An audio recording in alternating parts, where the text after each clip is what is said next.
Hi there, and welcome to a new series called Keeping My Options Open. And the goal of this series is just to look around at different options, menus, and general options in video games. Today, we are going to be looking at Unbeatable White Label, which is the free demo currently out for the upcoming release Unbeatable from D-Cell Games. I mean, this is the game that inspired me to start the series. So I hope already that says something about how I feel about this game in general, or this demo in general, and the options that it gives to players. I'm very passionate about offering a lot of different options to different players, both in terms of game quality and difficulty, and all the way out into more fun and enjoyable and wacky options that sort of hark back to the cheat codes of old. I'm going to be grading each game in relation to its options using a scale that I've come up with called the Fair scale. So it measures 4 different things. It measures sort of the fun factor of a game's options. It measures the aesthetics.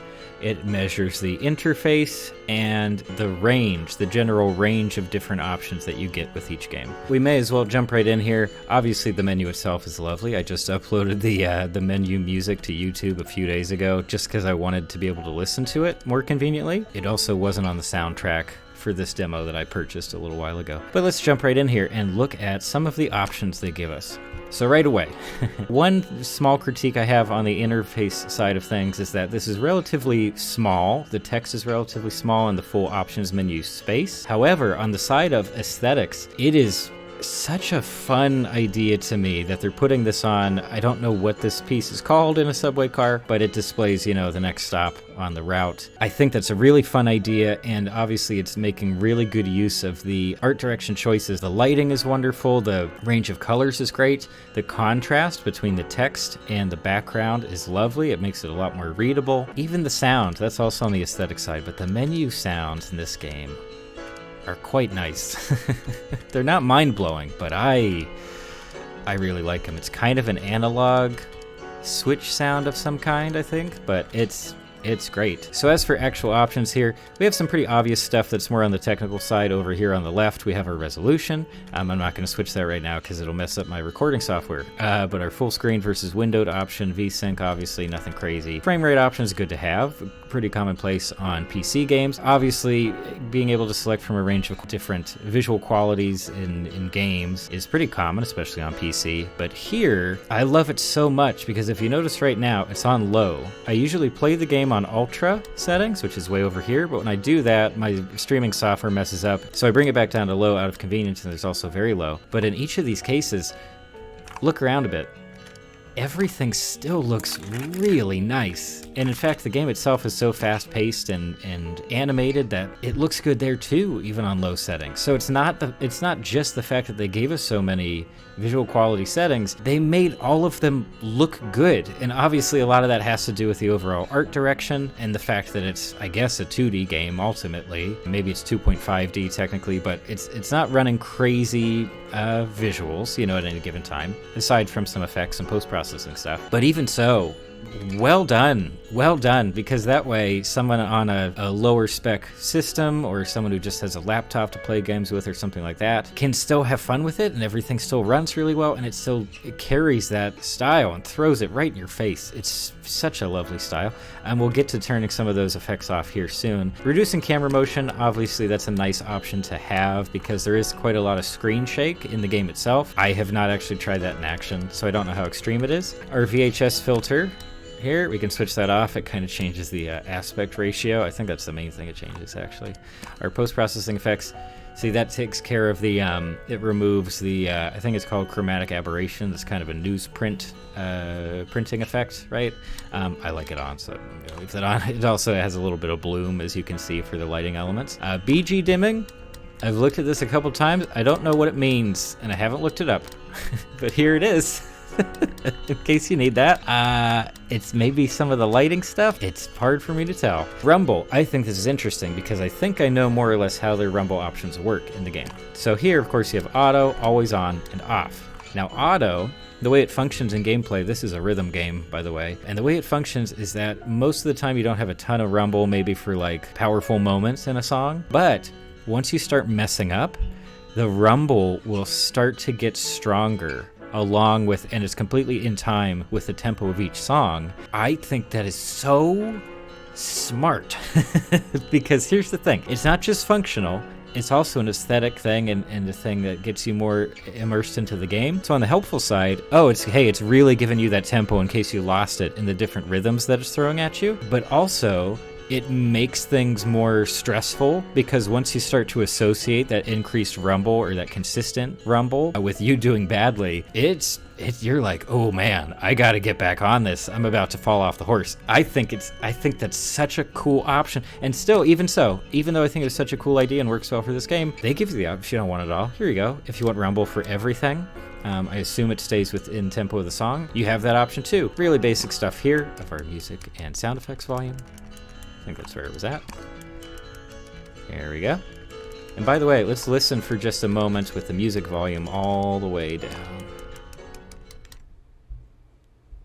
Listen carefully. We get these tiny subway sounds, these tiny rail car sounds in here. In fact, it's so quiet and subtle that when I was testing out audio for this recording, I thought it was something outside that my mic was picking up on that I just couldn't hear with my human ears. But it's the game. It's this really subtle sound design, and I love it. And I wouldn't have noticed it at all if I hadn't been messing around with the game menus. I do want to quickly show off control mapping is really basic right now for the demo. Reset progress if you want to replay like some of the story elements here in the demo. And the offset wizard I'll show off really briefly. This is somewhat common in more recent rhythm games, but it gives you an opportunity to... This gives you an opportunity to tell the game how much lag there is between your controller input and the output that the game is actually giving you for the tempo of each song. It's recommending an offset here, and we can even change that offset in little increments or large increments with the triggers. It's another really tiny touch that I don't know. It's kind of exciting to me. Maybe I'm a geek for options. I really like it. But we're not quite done yet with the options because it's not limited specifically to the options menu up by the ceiling. We also have over here, this is our song selection screen, which is also, gorgeous in its own right. I don't think I have to talk about that too much. But as we go through here, not only do you get a pretty wide range of difficulty modes from beginner all the way up to the titular unbeatable mode, which is indeed very tough, at least for me. I can just about do hard modes now, but beyond that, it's pretty tricky. Now, if I pick a song like Waiting, which is a pretty good song, we'll go down here. So we have assist mode. This is apparently an early version of the assist mode that's going to be in the full game. It is helpful. It really helps to get through a song if you're having trouble, although at times it feels like the game's playing itself, which is kind of the point, I guess. Song speed options from standard to halftime to double time, which is yet another layer to the difficulty, obviously, because if it's double time and you're doing a really crazy song on unbeatable difficulty, oh boy, someone out there is going to do it at some point and just nail it, but it's tough. And meanwhile, half speed, if you want to have an easier time. I think that's really cool. Scroll speed as well. This is how quickly the beep icons come at you. And then no fail prevents game overs in the middle of a song, because if you mess up too many times, you get heartbreak and it stops you. You got to restart the level. If you just want to practice, I've found, on a harder difficulty, just turn it on and you can cruise through the song and at the very least get to know the different sections and how to handle them well. That's most of our stuff here, so I will very quickly score the game and the options it provides players with. And by the way, this is just a demo. This isn't even the full game, so I don't know if there's going to be a lot of variation, but what I've seen here has been extremely promising. So number one, for the fun factor, I give it an 8 out of 10. I think there are just so many options that give players ways to customize their experience, not only in functional ways, but also in terms of challenging themselves or making it more accessible to players who just aren't quite as good at these kinds of games. I think it's wonderful. It makes you feel like you can really personalize your experience. As for aesthetics, I put it right at 9 out of 10. It should maybe even be 10 out of 10, but the art direction of this game is pretty stunning. And in all the different game modes too, from the menu to the actual rhythm gameplay to just moving your character around in different environments. The lighting, I dig it. I really, really dig it. Number 3 would be interface stuff. I give that a 7 out of 10. I'm not a UI designer, so I'm not an expert on that stuff, but at least for me,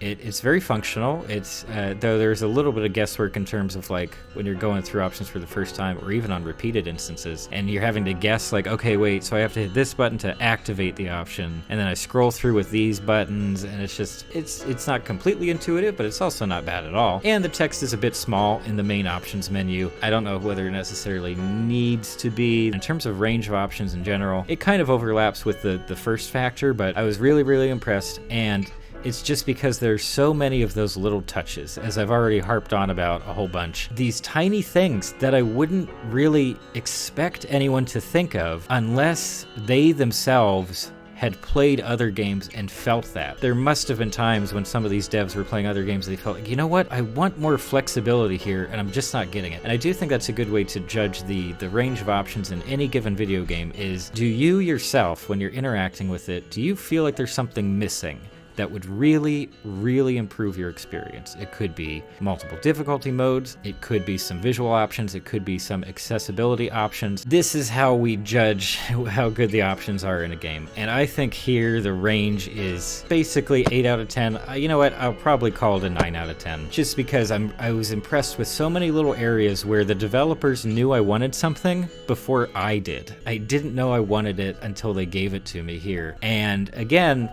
for a free demo, I have been suckered in by this game. And obviously the gameplay is a whole different topic, and this isn't a review, but even just in terms of the options it presents to you, I'm blushing almost. I feel spoiled here, and I think that's wonderful. So that brings the total score to about 33 out of 40, I think. Other people can check my math, I guess. But that's a pretty damn good score, especially for the first one in the series. I'm very impressed. I am extremely interested to see whether things change at all in the final version of the game. I think they are in fact adding even more features than what we see here. I can't wait. But that's it for now. Thank you so much for joining me for the first episode of this very strange video series, very specific topic. But I hope you enjoyed it, because I definitely have. This kind of seems like something I want to keep doing. So until next time, thanks for stopping by.